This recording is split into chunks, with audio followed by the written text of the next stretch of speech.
Okay, so you should be seeing my first slide, which says gathering data to understand behavior. If something is amok, please jump on the microphone and let me know. Okay, so for those of you who haven't met me, my name is Adrienne Lavoie, and I'm one of the psychologists with Chinook's Edge School Division. And if we haven't met already, my main job, the primary thing that I've been doing this past year is doing consultations on students, students who are struggling with social emotional issues and behavioral issues. So I suspect that my role will be changing a little bit going forward, but I hope to meet you all soon. So I'm speaking today about the usefulness of gathering data to try to understand complex behavior. And so I thought I would just start off with some of the pros of this process. So the first one I've got there is it assists in identifying the need, function, or motivator behind the behavior. So there I'm just trying to talk about what is driving the behavior. What is the student trying to communicate through their behavior? Part of gathering data or doing a functional behavior assessment involves defining the behavior using common language so that the learning team can talk about it and also discuss what is and isn't working. Sometimes when you get into the process of doing a definition of the behavior, you realize that everybody sees different kinds or different versions of the behavior. Moving on, it can also help to establish a baseline level of behavior or performance. So what that is basically understanding and knowing what the behavior looks like before you try a behavior support plan or any sort of intervention. It also helps for a team to understand whether the intervention is working. And it can also provide accountability. So what I mean by that is you can incorporate a reward system into the process. And if you're measuring behavior, then you can also reward the behavior when it's increasing or being presented. The other piece that you can do, if it's developmentally appropriate, is let the student in on the process so that they can be part of the celebration when things are going well, and can also increase their self-awareness and understanding their own behavior. I think it also encourages staff to focus on the interaction between the environment and the student, rather than focusing on the flaws of the student and getting really frustrated with the student. And then finally, it can also help with identifying IPP goals and objectives and also measuring them. So whether the student has succeeded or completed that goal. So the other piece I wanted to mention is that this is part of what I do when I do a consultation on a student. However, I'm not trying to work myself out of a job by presenting this. I think that school-based teams have a lot of advantages over my process. And some of those things are when I come to a school, typically I only see a student once, sometimes twice if I'm lucky. And really that's not enough to get an accurate picture of what's going on. Also because I'm a stranger, the entire class tends to be off or on better behavior. And sometimes students are given a heads up that I'm coming and they know that something is on the line, so they're on their best behavior. And then finally, because I don't know that student, I can sometimes catch or miss, I should say, some of the more subtle behaviors. And so ideally, if we were both gathering data, we would get a better understanding of what's going on with that student. Okay, so moving on to some of the basic principles, some of the assumptions that these tools and these lines of thinking are built upon. Behavior serves a need, purpose, or function. So that's just that communication piece that I was referring to earlier. It's also based on the idea that the first step of any intervention is to first identify that need. If you skip that step, you're you've kind of shot yourself in the foot. Third, behavior is strengthened or weakened by its consequences. And just knowing that when I speak of consequences, I'm talking about whatever happens after the behavior. That could be an intentional thing that a staff member implements, or it could just be a natural flow of what happens next. It's also built on the idea that behavior ultimately responds better to rewards rather than punishment. So the other question that sometimes comes up at this point is, does this approach contradict attachment theory or developmental theory? A big proponent of those pieces is Gordon Neufeld, and I know that he has influenced this school division quite a bit. And attachment theory and Gordon Neufeld emphasize the importance of relationship.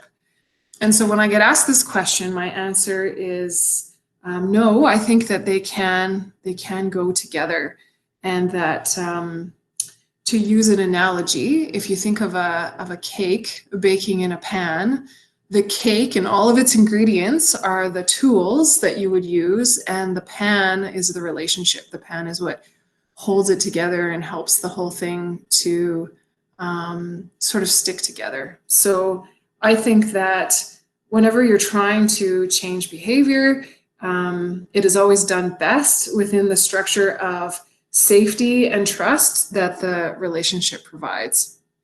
So I think they're both quite essential and can work together. So I'm just going to quickly check in with questions or comments, make sure everything's okay. I'm not seeing any comments, so hopefully we're good to go.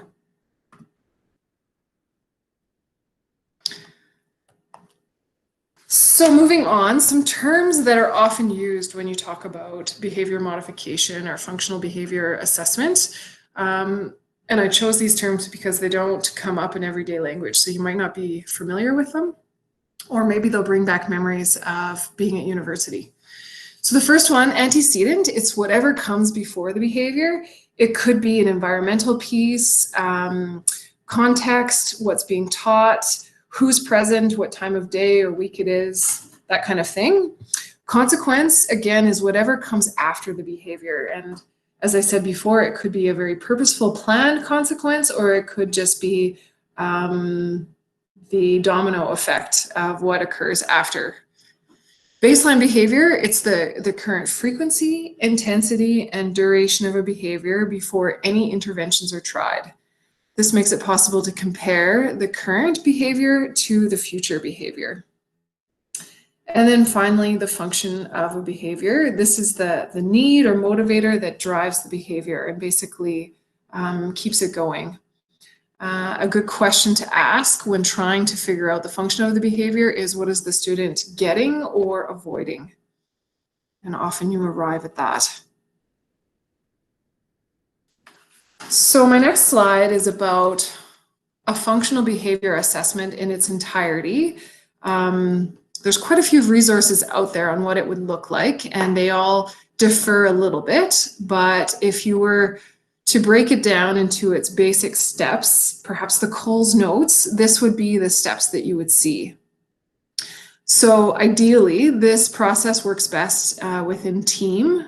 There are pieces of this that a classroom teacher could take on by themselves. But if you wanted to do the entire process, it's best to be done as a team. The second step involves selecting the behavior that you want to focus on and creating a definition of it. Step 3 is about data collection. Step 4 is making sure that when you do that data collection that you're doing it multiple times and in multiple places. And then step 5 is about collecting data from other sources. So some of the things that go there would be a little bit about family history, medical history, including mental health can be important to know, community and family functioning, how they present, basic needs, whether those are being met, such as sleep, nutrition, safety, love, knowing a little bit more about the student's strengths, their challenges, their academic performance, what their school experience has been like, both in the present and in the past, and then also just social factors. So who are their friends? How are they doing socially? Step 6 is about looking at the data and trying to figure out why the behavior is happening. It's really trying to identify what's driving it. And then step 7 is about prioritizing what behaviors you're wanting to happen, selecting the teaching strategies. Basically, you're going under the assumption that perhaps the student doesn't even know how to exhibit the desired behavior, so you want to go about teaching it. And then developing a positive behavior support plan, which is just about making sure that the student has some sort of motivation for doing the preferred behavior. Sometimes that can be internalized, and that's the long-term hope, but sometimes you need some sort of external reinforcer as well. So at the bottom there, I have a link, and it is to a resource, one of my favorites when it comes to data gathering, is called the BOATS. And it is approved by the ATA. I think my link there is actually through the ATA, and it would be one that I'd recommend if you are thinking of doing the whole process. For the purpose of this presentation, I'm really focusing today on step 2, 3, and 4. The other steps are more about team, and so just for the purpose of today's presentation, I'm honing in on those, providing tools, explaining how they work, and looking at the need and the definition. Okay, another thing to mention, and I've been asked this before, is do you need any specific qualifications for doing a functional behavior assessment? And the answer is no, not really. You're not diagnosing, you're not writing a formal paper or a report. So your qualifications as a teacher provide you with enough background knowledge to do this or do parts of it. If gathering data raises other concerns about the student, then of course you would refer. And sometimes when you're gathering data, you do realize some things that you didn't know, and it can bring up other concerns, which ultimately is a good thing. So some example behaviors, this is just to sort of get the juices flowing in terms of what you might have seen that may have stumped you in the past or had been difficult to understand. So this presentation might actually be more helpful to you if you can think of a specific student that you've worked with in the past whose behavior has been really tricky to decipher. So some examples of behaviors that you might want to learn more about: hitting, scratching, pinching, somebody who's constantly interrupting or blurting out, somebody who is quite angry and has blow-ups, argumentative, a student who turtles or basically shuts down, student who has a difficulty holding still, is always out of their desk, somebody who avoids work, unable to pay attention, exhibits repetitive behaviors, or basically destroys things.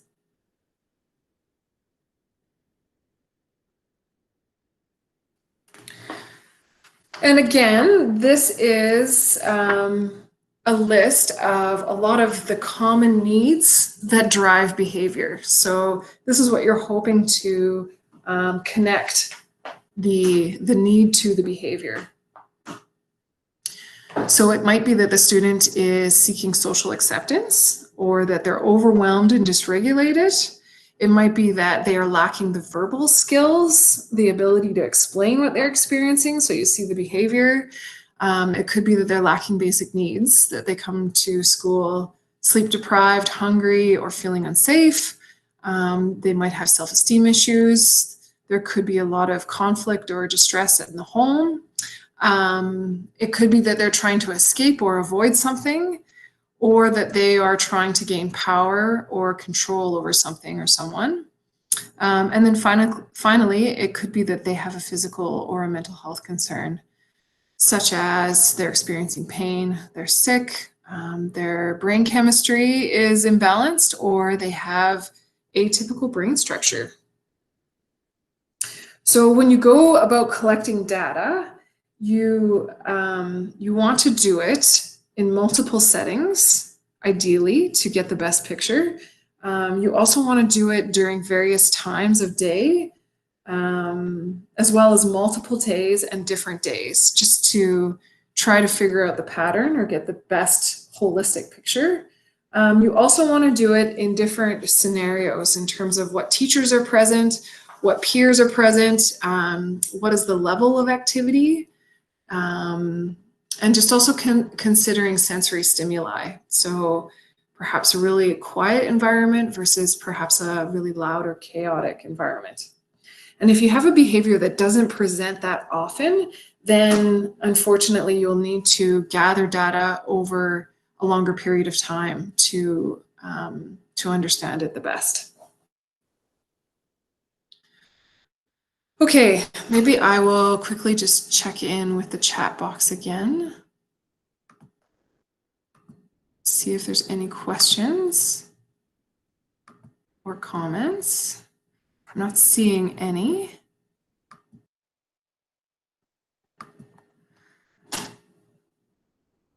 So this slide is just to kind of give you an idea of when you are done the initial data gathering phase, what should you know? And these are questions you should be able to answer. What is driving the behavior? What are the consequences of the behavior? Where is the behavior happening? What time of day is the behavior happening? Who's present when it is occurring? What are the antecedents or the triggers? What does the behavior look like in its most and least extreme forms? So you're kind of trying to get a picture of this, the full spectrum. Are there any patterns to the behavior, and when and where is it not happening? And this one I think is just as important as the question of where is the behavior happening. And then later on in the process, when you start to implement some interventions, the hope is that you'll also be able to answer whether the behavior is increasing or decreasing and whether the behavior support plan is working.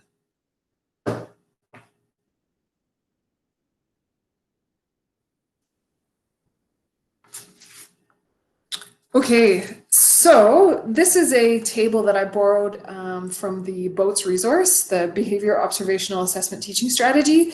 And it's just a table that tries to help you out along in your process. On the left, it's got some example common behaviors, and then it checks off some common needs or motivators that could be behind the behavior. So if you're particularly stumped, it gets you going with a possible theory.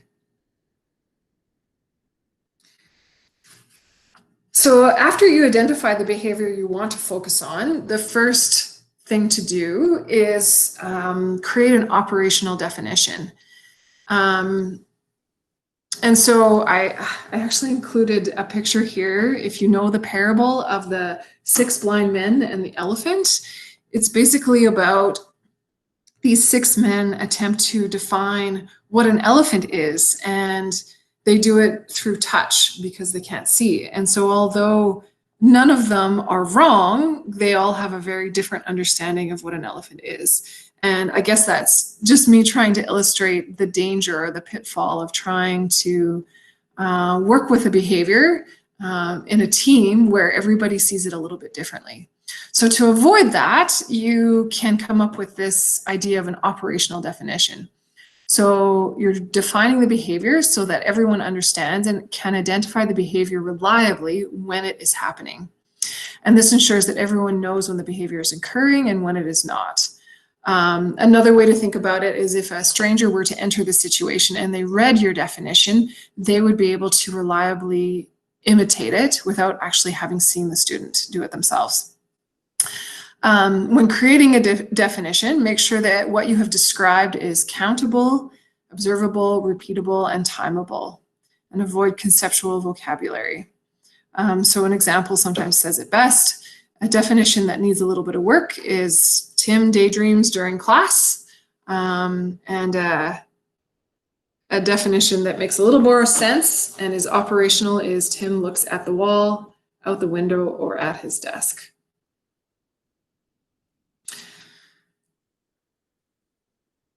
Okay, so moving into some of the tools that you can use to better understand behavior. The first few that I'm going to share, they're not for gathering information when you're doing direct observation. They're more about interviewing and talking with people who have a lot of experience with the student and their behavior, and you're trying to gather information from them. So the first one, it's a screening tool called the FAST. It stands for Functional Assessment Screening Tool.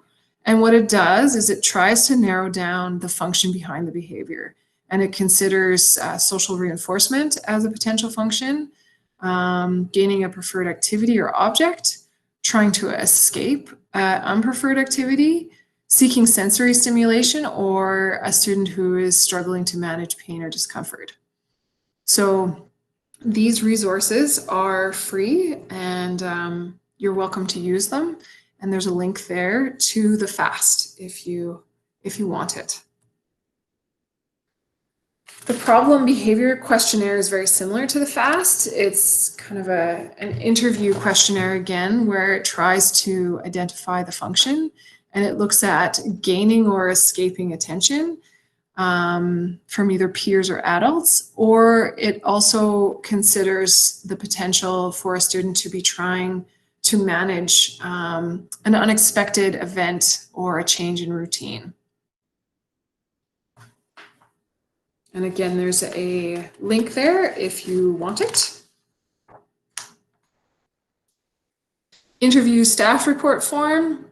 This one is about trying to find patterns in location, time of day, people present, or the topic that is being taught.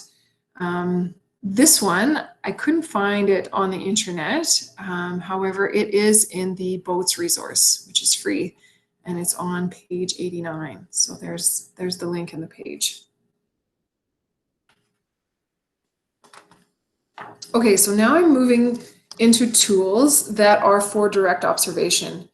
And what I've done is I've provided a slide that kind of points out the pros and cons of each, and then the next slide is an example, because I think sometimes the form does a better job of explaining how it works and when it's effective and when it's not. So the first one I've got here is ABC recording, which stands for Antecedent Behavior Consequence. And what you're trying to do is identify the triggers and the function. So here is a form that you can use just as it is, or you can modify it to your preference. I think the only thing that I would say about it is under consequences, it offers a prompt or a question. What did staff do in response? I think you also need to just consider what does the student get or obtain, as well as avoid or escape, because sometimes it has nothing to do with what the teacher or a staff member is doing. And then because this is sort of an anecdotal chart, just be aware of avoiding conceptual language such as angry or snarky or rude, and focusing again on operational language like you would use in the operational definition. The next one is called frequency recording, and it's just as it says, it involves counting how many times a behavior happens during a set amount of time.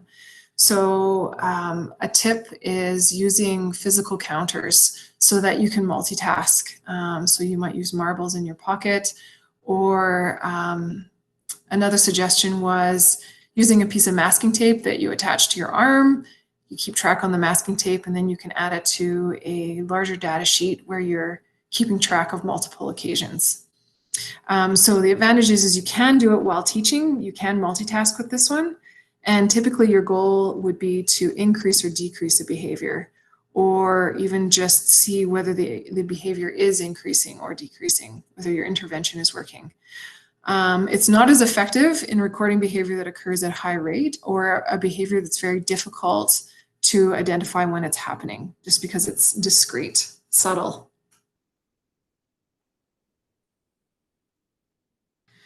And so here are two examples of frequency recording forms. The top one, I would add a time, date, class to it, or an activity. And the bottom one, I think, could also use that too, just adding the activity. It's kind of a balance between gathering as much information as possible while still making the data gathering doable and not overwhelming. Because as soon as it feels like it's not doable, of course, people won't do it. So an example of a scenario where you might do frequency recording could be a student who calls out, blurts out all the time. And so you might want to find out how often that's happening. Moving on to interval recording. So this one involves setting intervals of time and recording whether the behavior occurs within that time. And there's two types. You can do whole interval recording, and you're only recording behavior that lasts through the whole time slot. Whereas partial interval recording, you're recording the behavior if it happens for a short amount of time or a long amount of time, it doesn't matter. This one, it really requires the person who's gathering the data to focus only on this. So ideally, it's not done best when you are trying to manage students as well. So this one does require a little bit more of time and resource. However, because it is so intensive, it does tend to provide more information. You can estimate the frequency and duration of the behavior. And it's also a good one to use when the behavior is discrete or happens at a high rate. And so here's an example of a sheet which could easily be modified for whole interval recording as well. I'm just going to check in again with comments and questions.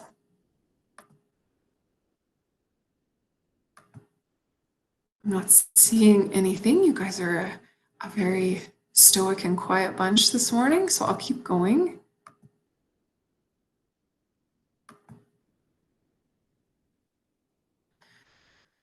Moving on to momentary time sampling. So this one involves recording whether the individual is engaged in the behavior or not at the end of the interval only. There we go.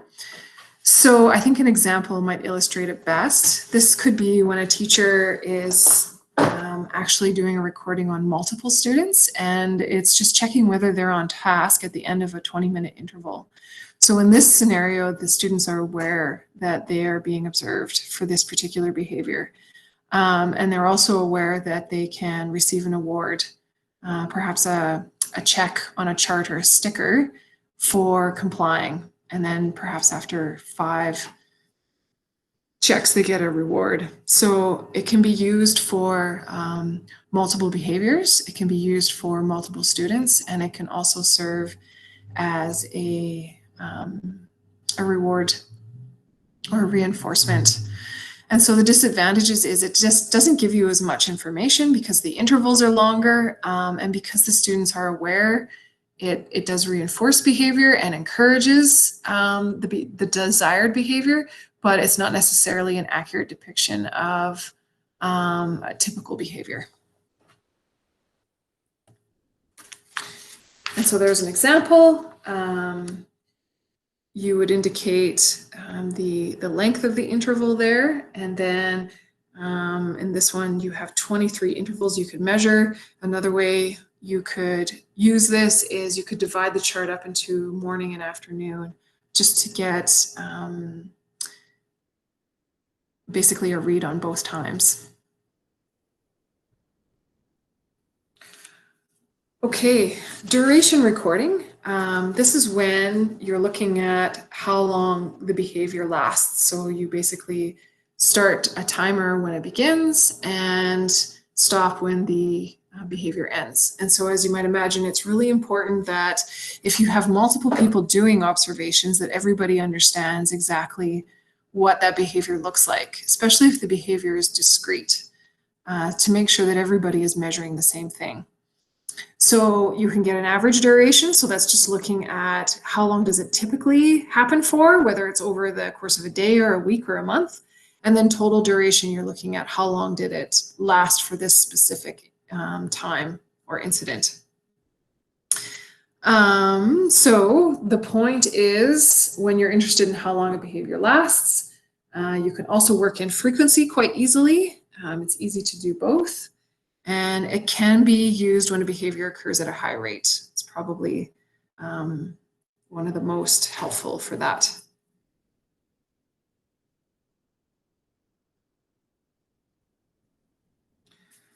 There's an example of a duration recording sheet. I like this one because it leaves room at the top for you to basically provide an operational definition of start recording when you see this behavior, and then stop recording when either there's an absence of behavior or perhaps a new behavior. So it's just trying to keep everybody on the same time, or consistency, I should say. So you might also want to add time of day to this, and then also a place to calculate frequency would be my suggestion.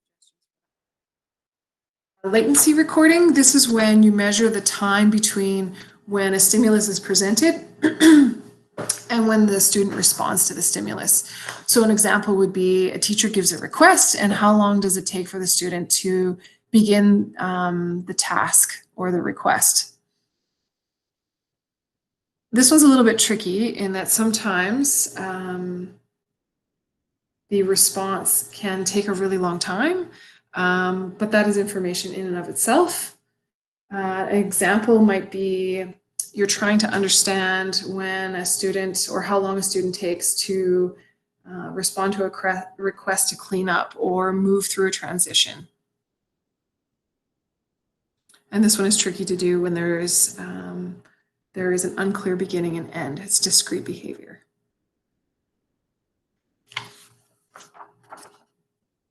And there again is an example of a form that you might use or modify.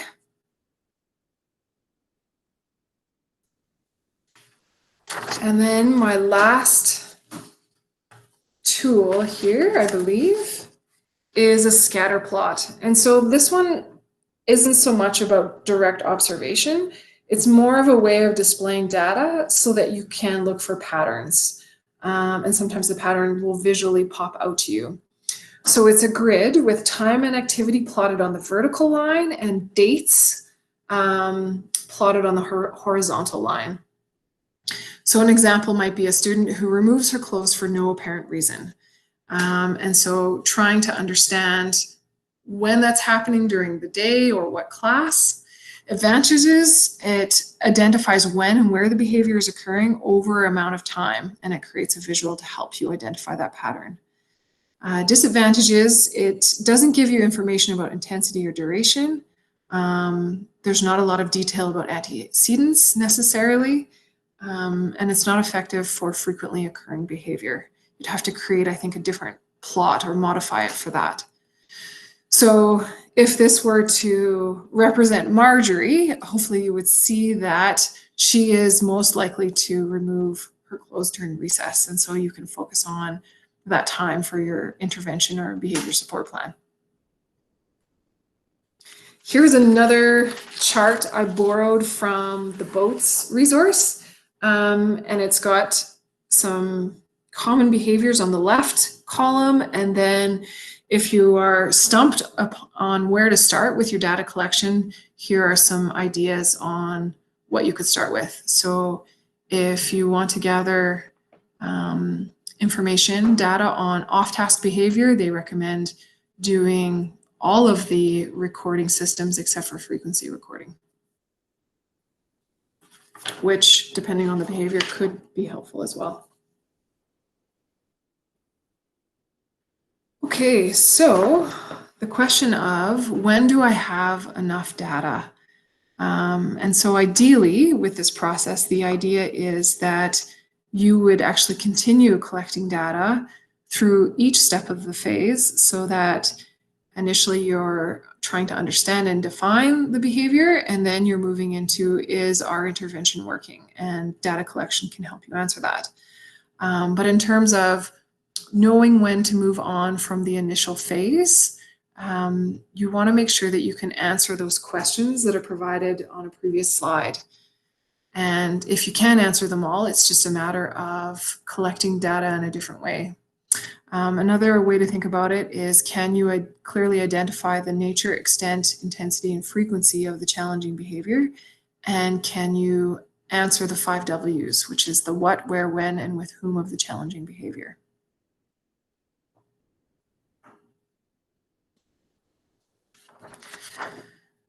Creating a hypothesis statement. I think this is just kind of an activity that challenges your understanding and your learning. It's done really, it's helpful to do as a team. It's also helpful to do just as a teacher who's gathering data. So a hypothesis statement typically includes a piece about the setting, the antecedents, the consequences, and the as well as sort of a restatement of the definition, the operational definition, and then the behavior. So there's an example at the bottom. John talks loudly when the teacher's conducting a lesson because he cannot complete his work, and he is then sent to the resource room where he plays with a squishy ball and has no demands placed on him. So I think it's just as much helpful to go through the process of creating the hypothesis statement as the product. And I think it's just a check-in to see if everyone is on the same page and everyone agrees on the interpretation of the data. So not an essential piece, but a good team activity. And this brings me to my references. So the first one there is the BOATS resource again.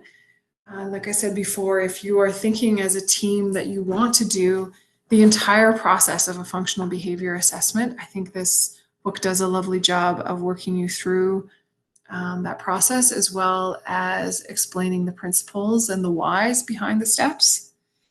The second one is another explanation of a functional behavior assessment, and it was actually done when assessing students with autism, but I think it easily transfers to assessing any complex behavior that is stumping staff in terms of understanding why it's occurring. And then the third resource there is a link to a page that allows you to download data collection forms. And some of them are PDFs, so you can't modify them, but some of them are Word documents, so you can go in and change them up. And I've looked at a few of them and used a few of them. They're pretty good. So that brings me to the conclusion of my presentation. I apologize, it is a bit of a dry topic. I feel like unless you are sort of in the throes of struggling with a student and their behavior, it's hard to be passionate about it. But if you're really struggling with a student, I do recommend this stuff. I think it's really helpful. So I'm just going to check in with comments, see if there are any or questions.